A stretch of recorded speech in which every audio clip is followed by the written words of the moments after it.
Let's go now to Washington, D.C. and Norah O'Donnell. Norah.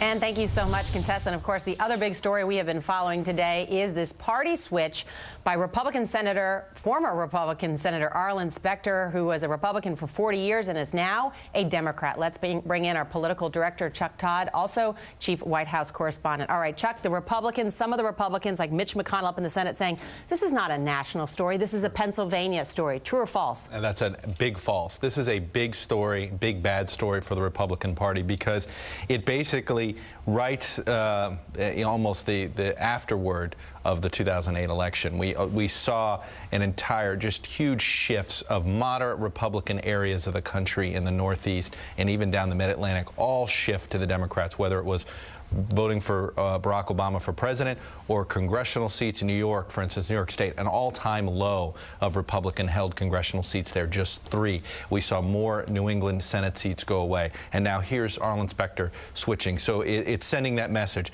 It is impossible for a moderate Republican to survive in Republican primary politics, which is what everybody is saying. The fact is, everybody is right. Even Arlen Specter has said he couldn't win a Republican primary. It was impossible.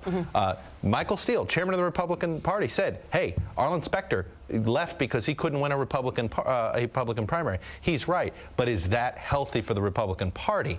That's a debate that right now is raging inside the party. So a lot of people, Republicans, are saying he put his own personal ambition in front of other stuff. But what he ticked through, the senator, was that the Republican Party has not gone to bat for moderate Republicans when it comes crunch time, right? Well, that's right. Look, Michael Steele, remember, he was there a day, and he sort of this idea, oh, you know, maybe we will withhold support for Republicans that voted for the Obama stimulus package. And then he had to backtrack because, you know, a guy like John Cornyn, the Senate Republican senator from Texas, who's in charge of the Republican Senate committee, said, hey, the only Republican that can hold that Senate seat in Pennsylvania is Arlen Specter. Now, here's the big irony, is that Pat Toomey, the former Republican congressman who almost beat Specter in a primary 6 years ago, was going to beat him this time. Everybody knew it.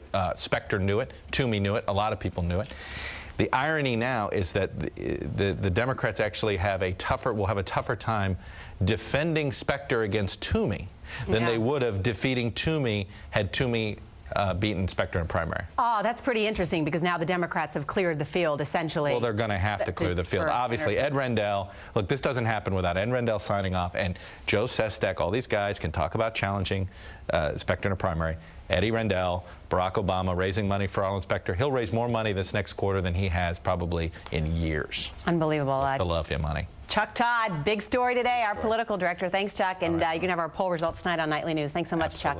And, of course, leaders in the Senate are weighing in already on what this means, the switch by Senator Specter. Listen to what the majority leader, Harry Reid, said just a few moments ago. This is not at any time to gloat or to give high fives. It's a time to consider a person who took an extremely difficult step to return to the party where he started. The Republicans were not too happy about this. The chairman, Michael Steele, called it a slap in the face, and the Republican leader in the Senate, Mitch McConnell, said, no, this is not a national story. This is just about what's going on in Pennsylvania politics.